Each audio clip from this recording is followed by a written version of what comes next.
I cannot help but begin by saying, what a great job I have. I have an awesome job. I just do.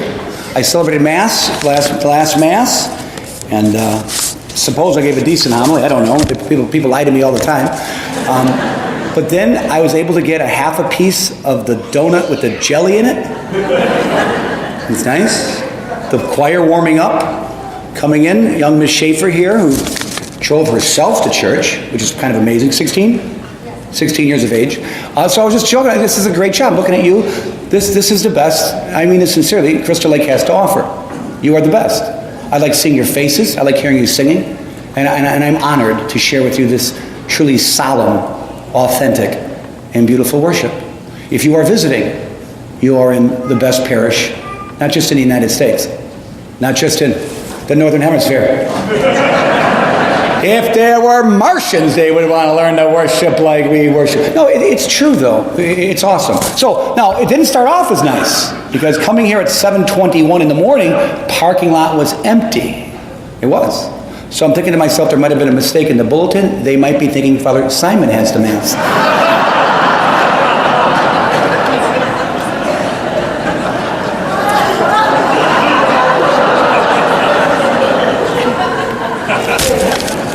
Father Simon, if you see this, I cannot help myself. It's the youngest child syndrome. There's 3 points in today's homily. Obviously, beautiful, beautiful words by Jesus about trust. 4 times. Don't worry. Be happy. But don't worry. We call them worry warts. Worry Wilma. You can worry. People, I think, went to death early because of stress and worry. Oh, one more thing I want to mention. Over the half a donut and a half a cup of decaf coffee, a couple women whose husbands I buried.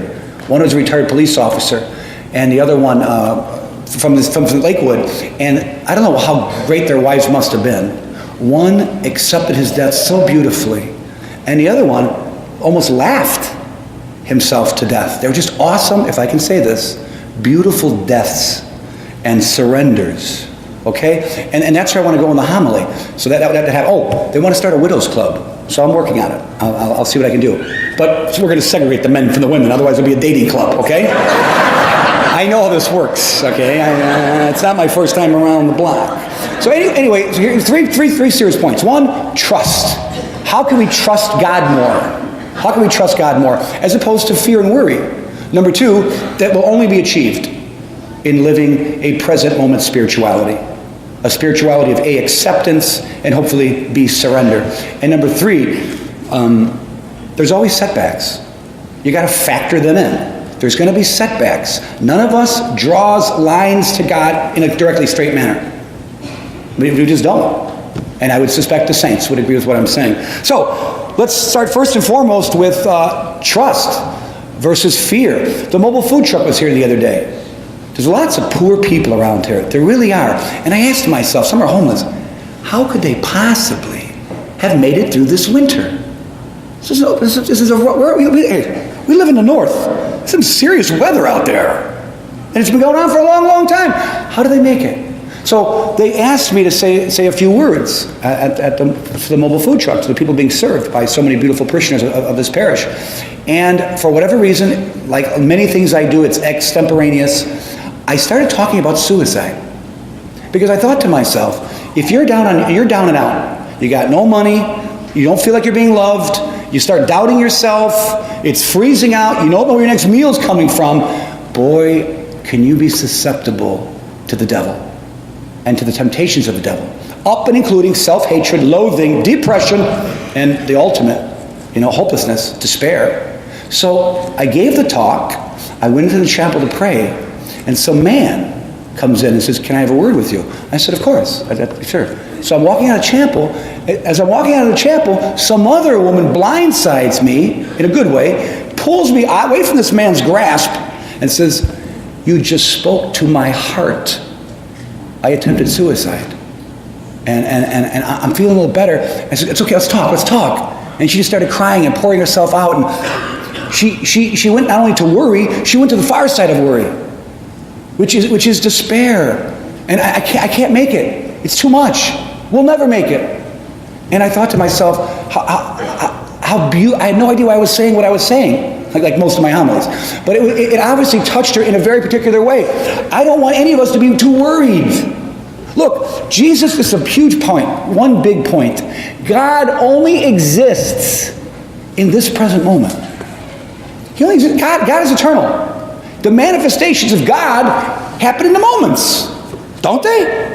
So if you're worried about some future eventuality, you're probably making yourself all stressed out and all worried. But what about the past? There's people that are clinging too often to the past with resentments and unfulfilled hopes. We all can share stories somewhat like that. I'm sure we can. Sorry. On the phone Thursday, it's casual phone conversation, and Donna, I don't know why they call her the secretary. She's more like a manager. She certainly manages me. I mean that in a good way. If there is, no, I'm serious. In a good way. But she says, you have to take this phone call. So I pick up the phone. Some young man and woman are on their way to the hospital to see what gender their child is. Doctor finds out the baby's dead. And he was dead for a couple days. And now the long process of extracting, just horrible. Then, who knows Millie Dom? D-O-H-M. Anybody? You don't want to raise your hand, so you have to put your hand down. I'll tell you why. She was the president of the Women's Altar Rosary Society in 1952. She just died. She's 95. Those phone calls happen within an hour of each other. Kids, pay attention. Life's not fair. It's just not. It's not. Life's not fair. How does some woman who has all these expectations for a child, doing everything the right way, for some misfortune, can't explain it, this tragedy happens, and Millie Dom lives her full life out in this parish and lives to be 95 years old? Here's my answer. You got the answer? We got to trust. We got to trust. That's the answer. We got to trust, we got to accept, and ultimately, with God's help and grace, we got to surrender.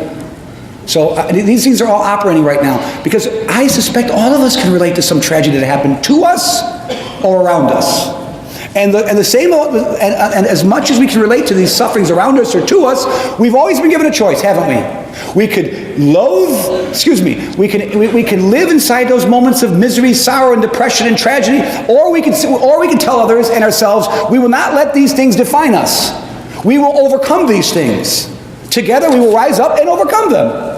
And some people you know who choose the one, and some people you know who choose the other. Simple as that. It's called free will. But bad things do happen, and life is not fair. It's not. And unfortunately, if you go through life thinking everything's going to come up roses and sunshine, you're in for some very rude awakenings. Don't do that to your kids. Don't do that to your kids. I don't know why everyone's kids aren't at the soup kitchen or at the mobile food truck. Let kids see how the other half lives. We spend 2 hours. We have a Haiti group that goes to Haiti. And we spent 2 hours in study and reflection. And the guy who runs it, John, now he's giving them homework, which I think is good. They had to report on other countries. Do you know how bad some other countries are? I know we got our problems. But there's all kinds of things going on in our world that are just awful. Yet there are people who overcome. There are people who overcome it. The back of the Economist for this month was a gentleman from a Polish ghetto, a Jewish man, who saw his father murdered. He saw his sisters and his mother taken away to Treblinka, to a death camp, to a work camp. He finally made it out, went to Canada, and he was a watchmaker. He made watches. You can do it. It's been done. But there are too many people, and I'm not going to go into the details, that let the events of their lives define them. I am empathetic. I am sympathetic. But if I'm in your corner, I'm pushing you to go farther. And I'm asking you to get back up. Now, how can we do this? How can we choose trust over fear? I got an answer. It's a long one. I'll try to make it brief. You got to live fully in the moment. You got to live in this moment, not in the next moment, not in yesterday's moment. It's only the result. If you want to trust God more and move away from fear and anxiety and worry and nervousness and stress, the only way to do this is the result of a serious spirituality. Prayer does not change God's will. More often than not, prayer changes our will. It's Lent on Wednesday. What are you doing for Lent? What's your big Lenten promise? What are you giving up? What are you taking up? I have a book I'm offering you. I'm not paying for it. Across from Starbucks at the bookstore. Into your hands, Father. It's only 100 pages long. What I want to communicate is in that book. How about the chapel? You have a relationship with the chapel yet? Remember the sisters used to make us feel guilty? I had sisters, religious sisters in grammar school. Whenever they made me feel guilty, this is just one kid, I was always guilty. They did not make it up.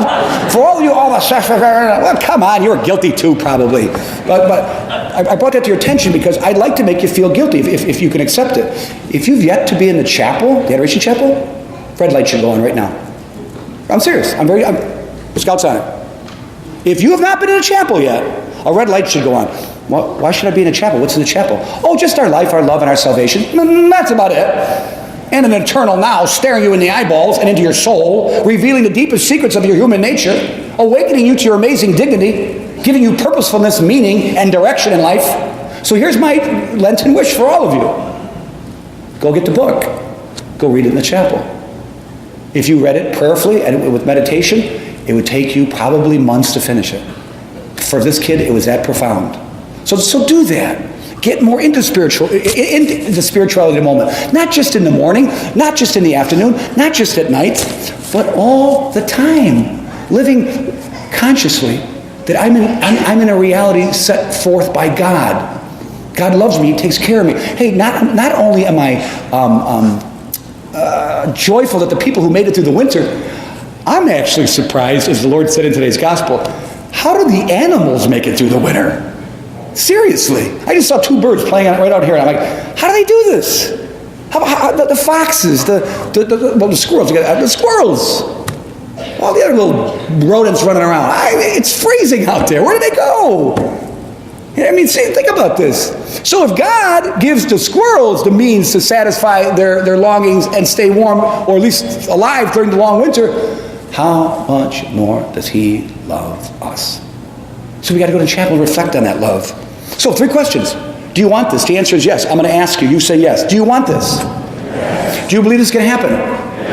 Yes. Excellent. Thank you. Pray into your hands, Father. I commend my spirit. 3rd point, and there's one more after that. Setbacks. There's always setbacks. There's always setbacks. I'm embarrassed, but I'm going to tell you for the sake, hopefully, of your edification. What happened to me on Thursday?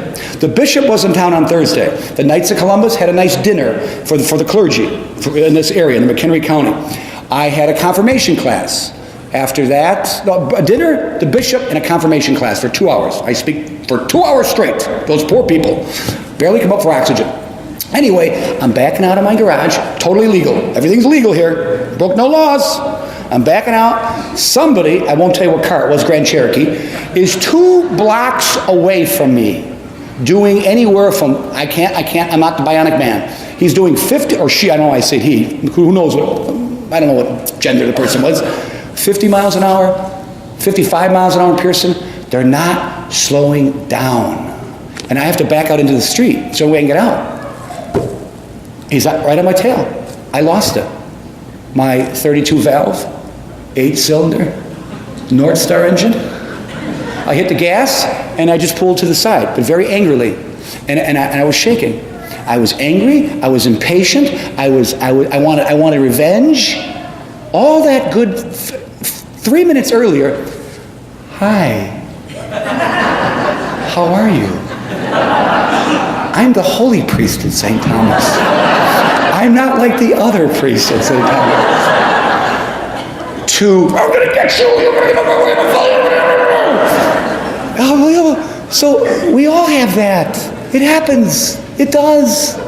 St. John of the Cross said in Spanish, translated into English, all of us, underneath a thin veneer of righteousness, exists the 7 deadly sins. We all have them. That's why we have Lent, to beat them back, to take control. Left to our own devices, very often we sink to the lowest common denominator. So that's why we have to be edified by our spiritual exercises and pray and pray and pray. And so that's a point. Last thing I'm going to tell you.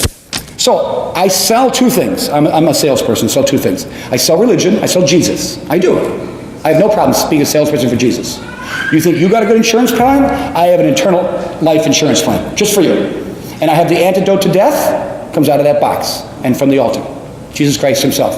I also sell the Vitamixer. I do.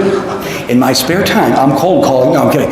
But I love the Vitamixer, and it's healthy. Someone gave me one. I've got the super duper steroid turbo Vitamixer.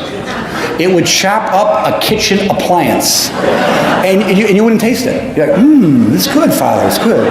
Yeah, it's a pot and a pan, okay? So anyway, I'm into my Vitamixer. And the seminarian, Kyle, awesome guy. God bless Kyle. Last night at dinner, it wasn't Father Simon yelling at me while Monsignor was listening. Kyle got to join in. So it was nice. It was a new dinner. We had a different kind of dinner last night, which is nice. Anyway, Kyle ran marathons. Now he wants to do an Ironman. So he's swimming and he's getting healthy. So trying to be the good brother, mentor that I am, I said, Kyle, let me introduce you to the Vitamixer. So I got all these seeds. I'm serious. I'm being very sincere. I don't want to give you my thing right now, but it was awesome this morning. So I get done praying. I'm done praying, and Kyle's walking around. He walks on his back feet. So I'm upstairs. I could tell you every priest who's walking around at any given hour. The Colombian, like a bird. Monsignor, not so much. Father Simon, It's like that the beanstalk. I told the daily mass goers once, I got up really early and I made a mistake on the schedule. I had the late mass and I wanted the early mass, and I made a mistake. I knocked on his door early and he comes out. No shirt on. He's sleeping. What is it? Just say it. You woke me up. What is it? I'm sorry, Father. I'm sorry. I'm going to hear about this forever. I said, can I take the early mass? Go say mass, Father. Leave me alone. You have early mass. No problem. I'll have it. No problem. Anyway, so I give Kyle some juice this morning. You could ask him if it was any good or not. I thought it was extraordinary. So I'm done praying. I give Kyle juice. I'm going to go upstairs and I got to shave, get ready for church, right? I felt a tug to go back into the chapel in the house. So I went back in the chapel. I felt the desire to write something down. And I had no paper. So there was a book. With some books have empty pages in the back. So I tore this off the book. I didn't do any harm to it. It was my book. There was nothing on it. But I wrote this. Okay, this is after maybe an hour of prayer, meditation, thoughts with the Lord, and then juicing and a little coffee. And I wrote this. And it has to do with exactly what we're talking about. The birds of the field. God takes care of all these things. How much more beautiful are you and your soul than the birds? And here it is. If I pray, I cannot receive my expected outcome. But whatever happens is better than what I expected if I can prayerfully accept it. I pray because I don't pray because I want something. I pray because I'm in His holy presence. And when I'm in God's holy presence, He evokes out of me a desire to be with Him. And He makes me want to be a better person. I'm a better person when I'm in church. I am. I'm a better person when I'm in the chapel. I am. And I think to myself, when I'm in His holy presence, what's greater? What's more grand? What's more exciting? What's more meaningful? We all share lots of troubles, problems, worries. Yet when we pray, we find peace, greater acceptance, and only with His grace, surrender. At the level of surrender, God is most present, and I am most aware. I don't know what else to say. And then, in the most clear thought I've had in years, in a Robert De Niro voice, I hear, shut up, listen, be still, know that I am here, and I love you. You are more precious to me than the birds of the sky, the fish in the sea, the stars in the heaven, and the sun and the moon all together. You are mine, son. You belong to me. RCI.